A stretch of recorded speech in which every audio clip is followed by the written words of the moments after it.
bedside when he died is just mind-boggling. 22 different meds prescribed by at least 4 different doctors from 4 different pharmacies. And a lot of these prescriptions didn't even have the patient's name or the doctor's name on the label. The labels were just blank. At the most. And by the time I got back up, Micheal was so out of it. So whatever he gave him. What if the king of pop walked into a hospital at noon and the paramedics whispered, Michael Jackson? In the world's most whispered about conspiracy, a 50-year-old patient, an ambulance, and a single name have sparked a frenzy of speculation. Just one of the 10 moments that prove Michael Jackson is still alive. Today, we're pulling back the curtain on the most compelling evidence that the legend hasn't vanished, from hospital whispers to impossible sightings.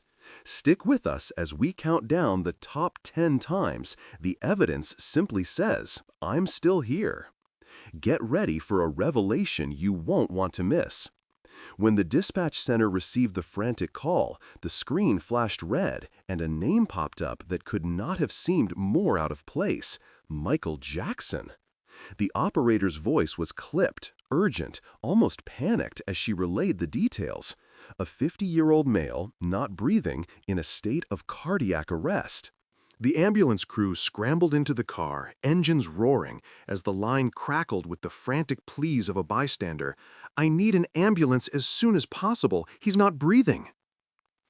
The scene at the mansion was anything but ordinary. Midday heat pressed against the glass windows, and cameras from every direction hovered over the driveway. The street outside the house was blocked off, police tape fluttering, while a swarm of reporters held up microphones, their questions echoing off the marble. The air smelled faintly of antiseptic, yet the inside of the home was a chaotic blend of domesticity and clinical equipment. A makeshift operating table tucked beneath a living room sofa, a computer screen flickering with a patient chart, a lifelike mannequin half-eaten by old newspaper clippings. And amid it all lay a pile of empty saline bags, a single IV pole, and a half-filled bottle of propofol that seemed oddly out of place. As the first responder stepped inside, she was struck by the disarray. A living room with a roaring fireplace, posters of pop stars pinned to the walls, a room that had been both sanctuary and theater. The patient, Michael Jackson, lay motionless on a cot, the faintest of tremors moving his limbs. The ambulance team had no idea of the man's identity. Who is this? The paramedic asked, voice barely audible over the buzz of the equipment. Her partner, after a tense moment, whispered, Michael Jackson. A stunned silence filled the room. No one had known he had been residing in the neighborhood, and no one had anticipated that he would be found in such a state. The call's aftermath was a long, drawn-out investigation that spanned days, weeks, and months. The first few hours after the ambulance's arrival were crucial. There was no obvious bloodshed, no visible trauma. The house was filled with medical gear that had been meticulously removed or cleaned up, suggesting that a body, once found in a state of cardiac arrest, might not have simply died from a natural cause. The investigators had to grapple with the possibility of a suspicious death, overdose, foul play, or something more complex. The lack of the doctor's medical bag was the first clue that something was amiss. Dr. Murray, the family's primary physician, had been with the patient all night, administering whatever he deemed necessary to help Michael sleep. Yet he was nowhere to be found in the house, nor in the ambulance that was now parked outside. The discovery of propofol became a pivotal point in the case. Propofol, a powerful anesthetic, was meant for use in operating rooms under strict supervision. Yet the medical bag that Dr. Murray had used for months was found in a hidden closet, a small cubby above a closet, filled with syringes and needles, a hodgepodge of medications, lidocaine, ketamine, and, most unsettlingly, propofol. The bag's contents suggested that the doctor had been administering the drug on a near-daily basis. The paramedic's eyes narrowed as she imagined what Dr. Murray might have done. The propofol's sedative properties were undeniable.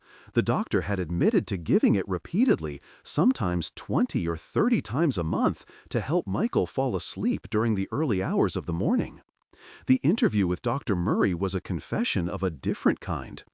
"I've been administering propofol to him for months," he said, no guile in his voice, no attempt to conceal. The doctor's tone was calm, as if he were simply reciting a routine. He described trying an array of medications, midazolam, a benzodiazepine, and several other sedatives that had all failed to induce sleep. He had, at one point, offered Michael a cup of milk, cold or hot, whatever would make him feel better. The milk, he explained, was a medication. "It's propofol," he said, as if that was all it was. The admission that propofol had been given to Michael in excess of 20 times in a single month was a revelation that sent shockwaves through the investigation. When the paramedics started CPR on the patient, panic set in. The body was not responding. The doctor was on the phone, trying to get a security guard to call 911. Dr. Murray, who had been attending to Michael, had gone to the bathroom, left the scene, and returned to find Michael still unresponsive. He immediately started chest compressions. The paramedic's eyes darted to the security guard, a man named Alberto Alvarez, who had been on the house's head of security. He had been the one to finally call emergency services. When the security footage was reviewed, the image was unmistakable. A bag of propofol and other medical supplies, all carried into the house by a single individual who had always kept it in a small bag that he carried everywhere. The bag was not with Michael when he was brought to the ambulance. It was missing. The discovery of Dr. Murray's bag was an epiphany. The bag was tucked away in a closet above a small cubby where syringes and needles were kept. The bag contained not only propofol, but also lidocaine and other medications that had been used during the emergency. The needles were empty, the plastic tubes snapped, the empty bottles, the little bits of trash that should have been in a sterile environment. Dr. Murray's bag was full of evidence that a body was being treated, but not in the straightforward manner investigators had hoped. Why would the doctor pause CPR to pick up the empty propofol bottle or clean the room? A skilled physician would not pause a resuscitation effort unless there was a compelling reason. The evidence suggested that Dr. Murray may have been trying to hide something, perhaps the exact dosage of propofol or the presence of other sedatives. He had promised that Michael would always carry the bag with him to the hospital. That, too, was false. The bag was not with the patient when he was brought to the ambulance, and it was discovered only when investigators searched the house. The case was not just about a single medical procedure. The investigators had watched in the past that the LAPD and the DA's office had struggled with high-profile cases. O.J. Simpson, the case of Marlon Brando, the murder of Princess Diana. The memory of those investigations lingered in the minds of the investigators, and the pressure to do things right in the case of Michael Jackson's death was immense. The public's eyes were on them. Reporters were waiting to see the autopsy unfold, and the weight of the scrutiny was palpable. The investigators did not want to repeat past mistakes. They knew that the public was skeptical, and that they would be held to the same standards that had led to the acquittal of a defendant in a murder trial that had shocked the nation. Their job was to focus on the facts, to not let the emotional weight of the case derail the process. Yet the sheer gravity of the situation, the way a 50-year-old, once healthy, died in a private house, made it difficult to remain detached. The autopsy itself was a long, detailed procedure. The investigators locked the room, closed the door, and proceeded in a controlled environment. They took a thorough look at the patient's scalp, an area that had always been covered by a wig in public appearances.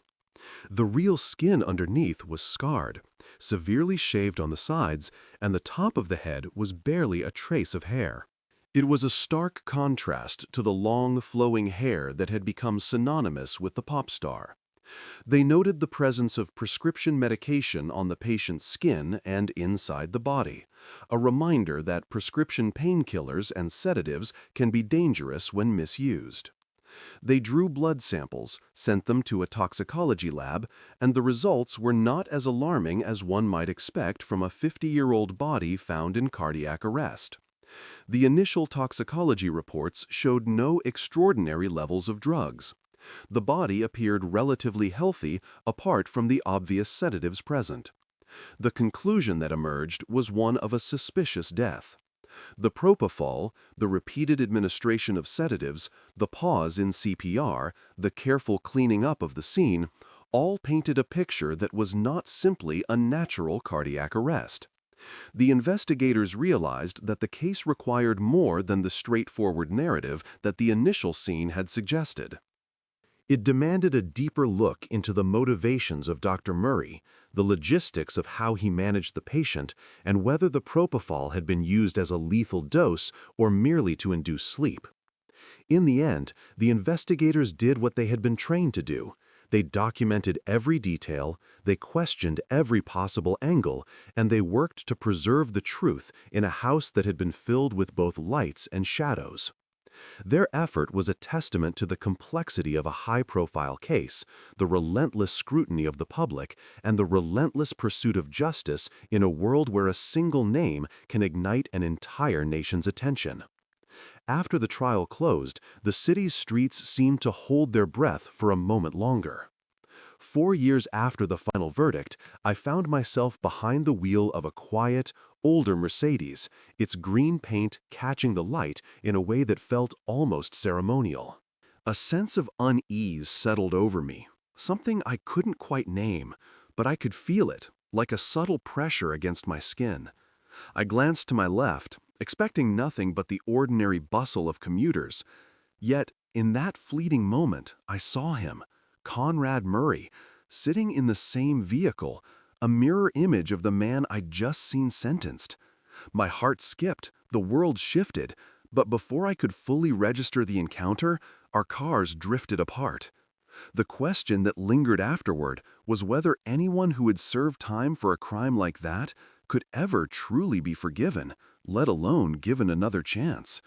It's a question that has haunted me ever since, a reminder that no amount of time can erase the shadow that the Jackson case casts over us all.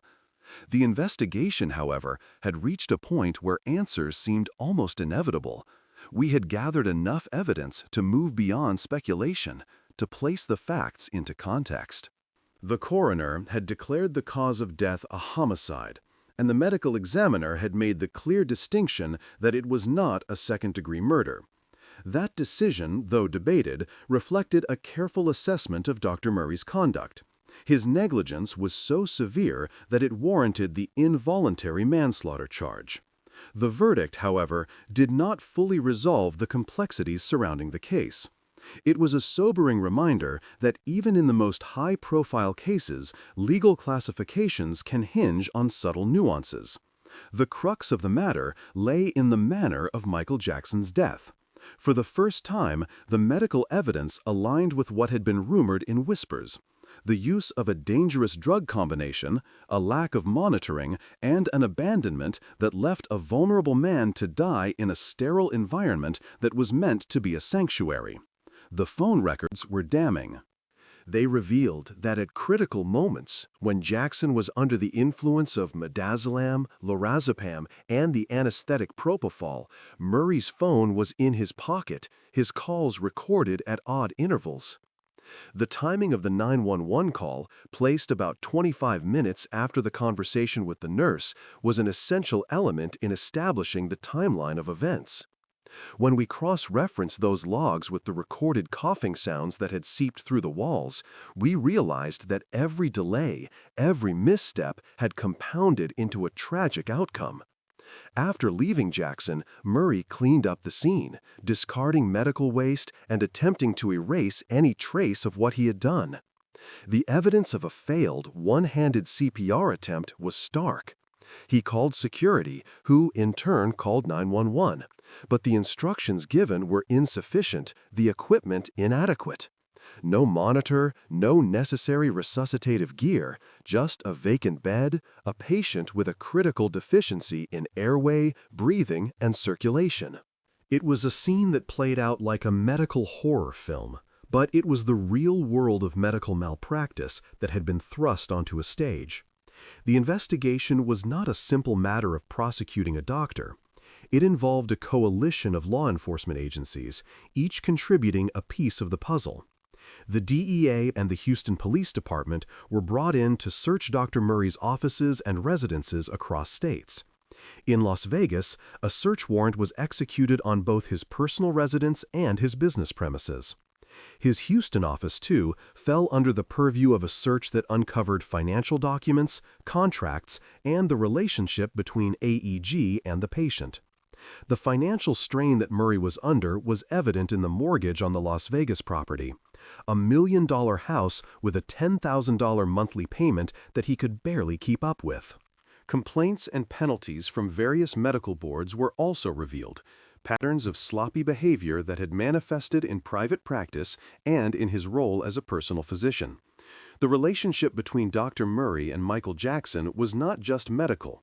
It had financial incentives and a clear motive. The contract with AEG, which promised a monthly payment of $150,000, provided the doctor with the financial breathing room he needed to cover debts and maintain an extravagant lifestyle. He had manipulated the celebrity status of Jackson to secure this gig. Jackson himself had expressed a desire for a traveling physician who would accompany him on his comeback tour, a request that Dr. Murray answered with an offer that was as much about personal gain as it was about professional service. The DA's office faced pressure on multiple fronts. They were reluctant to charge Murray with second-degree murder, primarily due to political implications. A 2009 election year loomed over them, and a high-profile murder trial could have derailed their campaign. The decision to bring an involuntary manslaughter charge instead was a compromise.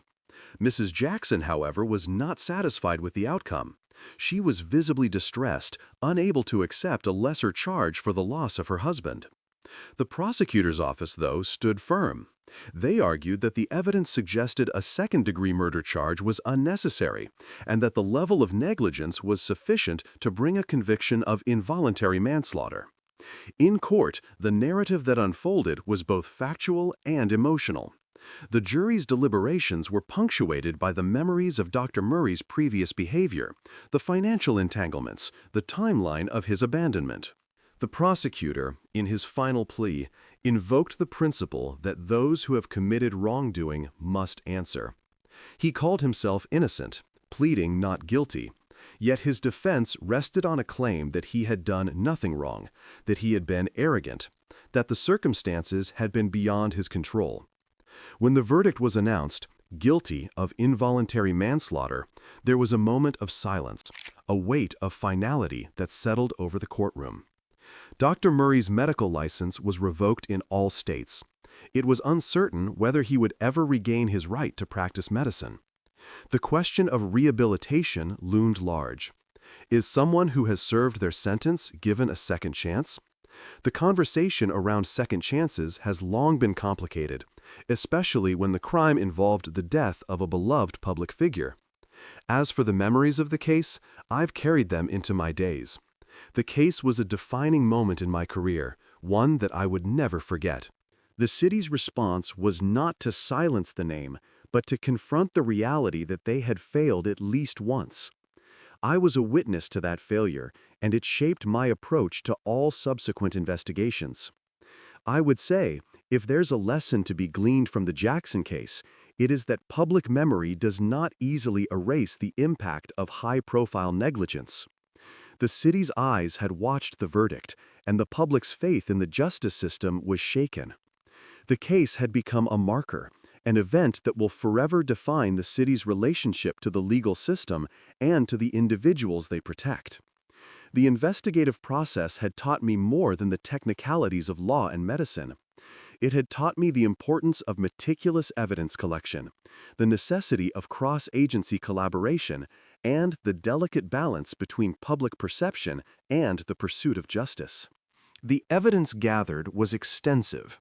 From phone records that indicated a dangerous pattern of drug use and neglect, to financial documents that outlined a motive rooted in debt and extravagance, to the thorough search of multiple properties across states, each piece illuminated the chain of negligence that led to a tragic death. These findings underscored that even after the trial, the investigation continued, that the city's response was to seek truth rather than to close the case prematurely. In reflecting on the whole, I wonder if there were moments, perhaps, when Micheal Jackson could have been alive. There were whispers of rumors, some claiming he might have survived the drug overdose. Those claims were never substantiated. Yet, the case forced me to confront a darker reality, that he was not alive, that he died on a sterile bed, that the doctor abandoned him. The investigative work clarified what had occurred in that room: the use of a dangerous drug cocktail, the lack of proper monitoring, and the abandonment of a patient under severe medical risk. The story is not one of proof of survival, but of the stark, brutal truth that life can be taken away by negligence, by a failure to act. It serves as a reminder that the health and safety of patients, especially those under medical supervision, must be guarded with the utmost care. It is a lesson that continues to inform all the investigations I undertake, reminding me that, in the end, a single mistake can have consequences that ripple beyond the courtroom and into the hearts of a city and a nation. From the moment a paramedic's phone rang with the echo of "Micheal," to the chilling sight of a sterile bed, every detail, Murray's reckless drug cocktail, the frantic, abandoned CPR, the financial motives that kept a doctor on a tight leash, was laid bare, proving that negligence can be the quiet assassin behind a tragedy. The court's verdict of involuntary manslaughter and the revocation of a medical license left us with a stark reality. Fame and fortune do not shield the vulnerable, and one careless act can erase an icon's legacy forever. If the unanswered whispers of a living Jackson only ever serve to sharpen our scrutiny, perhaps the true question is no longer whether he survived, but whether society will ever learn to protect the ones we place in the care of others.